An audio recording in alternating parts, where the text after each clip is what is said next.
கர்த்தருடைய பரிசுத்த நாமம் மகிமைப்படுவதாக. Today's promise verse is taken from Psalms chapter 32 verse 10. He who trusts in the Lord, mercy shall surround him. சங்கீதம் 32 அதிகாரம் 10 வசனம். கர்த்தரை நம்புகிறவனோ கிருபை சூழ்ந்து கொள்ளும். Sometimes life doesn't go easily. It surrounds us with challenges, delays, disappointments and fears from every side all at once. சில நேரங்களில் வாழ்க்கை எளிதாக செல்வதில்லை. பல சவால்கள், தாமதங்கள், ஏமாற்றங்கள், பயங்கள் நம்மை ஒரே நேரத்தில் எல்லா திசையிலிருந்து நம்மை சூழ்ந்து கொள்கிறது அல்லவா? இந்த நாளிலே கர்த்தர் கொடுக்கின்ற நம்பிக்கையின் வாக்குத்தத்தத்தின் மூலமாக அவர் சொல்லுகிறார், கர்த்தரை நம்புகிறவன் எவனோ அவரை கிருபை சூழ்ந்து கொள்ளும் என்று. ஆம் பிரியமானவர்களே, இதை கேட்டுக்கொண்டிருக்கிற நீங்க நம் வாழ்க்கையிலே பல விதமான சவால்கள், பல விதமான கஷ்டங்கள் வழியாக நாம் செல்லுகிறோம் அல்லவா?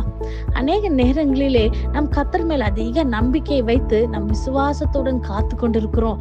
ஆனால் நம் வாழ்க்கையில பல பிரச்சனைகள், பல விதமான சூழ்நிலைகளுக்குள்ள நம்ம தள்ளப்படுகிறோம். இன்னைக்கு கர்த்தர் நம்ம பார்த்து சொல்லுகிறார், நீங்க கர்த்தரை நம்பி இருக்கிறபடியால் அவருடைய கிருபை உங்களை சூழ்ந்து கொள்ளும் என்று. நம் வேதத்துல கூட வாசிக்கிறோம். தானியேலின் வாழ்க்கையில பார்க்கும்போது, தானியேலை பத்தி சொல்லும்போது, அவர் கர்த்தருக்கு முன்பாக குற்றமற்றவனாய், அவர் நீதி உள்ள மனிதனாக, கர்த்தருக்கு பயப்படுகிற ஒரு மனிதனாக, கர்த்தரை நம்புகிற ஒரு மனுஷனாக காணப்பட்டார்.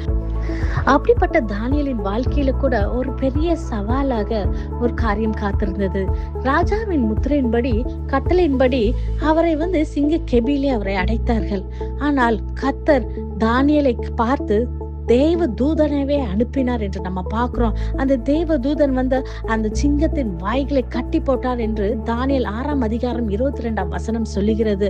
நம் கர்த்தருடைய பிள்ளைகளாக அவரை நாம் நம்பும் பொழுது நம்ம வாழ்க்கையில பல பிரச்சனைகள், பல விதமான போராட்டங்கள், பல விதமான சூழ்நிலைகள், பயப்படுத்துற மாதிரியான சூழ்நிலைகளுக்குள்ள நம்ம தள்ளப்படலாம்.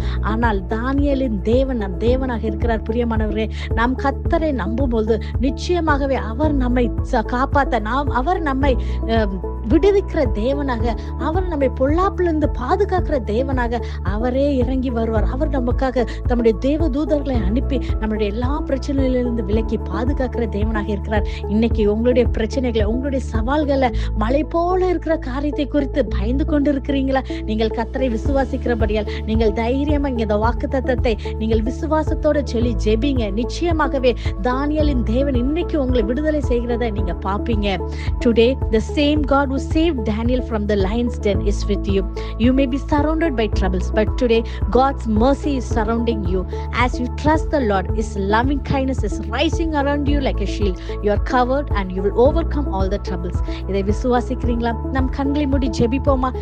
ஏசப்பா, நேசிக்கிற நல்ல தகப்பனே, இந்த காலை வேலைக்காய் உமக்கு நன்றி செலுத்துகிறேன் தகப்பனே. அப்பா, நீர் கொடுத்த இந்த வாக்குத்தத்த வசனத்துக்காய் உமக்கு நன்றி செலுத்துகிறேன் கர்த்தாவே.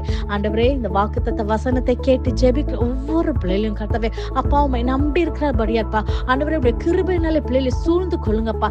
எல்லா விதமான போராட்டமான சூழ்நிலைகள், எல்லா விதமான நெருக்கங்கள், பயங்களுக்கு விலக்கி பாதுகாத்து தானியேலின் தேவனாய் நீர் வெளிப்படும்படியாக, விடுதலையின் தேவனாய் கர்த்தாவே நீர் இறங்கி வரும்படியாக அப்பா இன்னைக்கு ஒரு அற்புதத்தை செய்யுங்க ஏசப்பா. பெரிய காரியங்களை எதிர்பார்க்கிறோம். இயேசுவின் மூலம் ஜெபிக்கிறோம். ஜெபம் கேட்டபடியால் ஆமென்.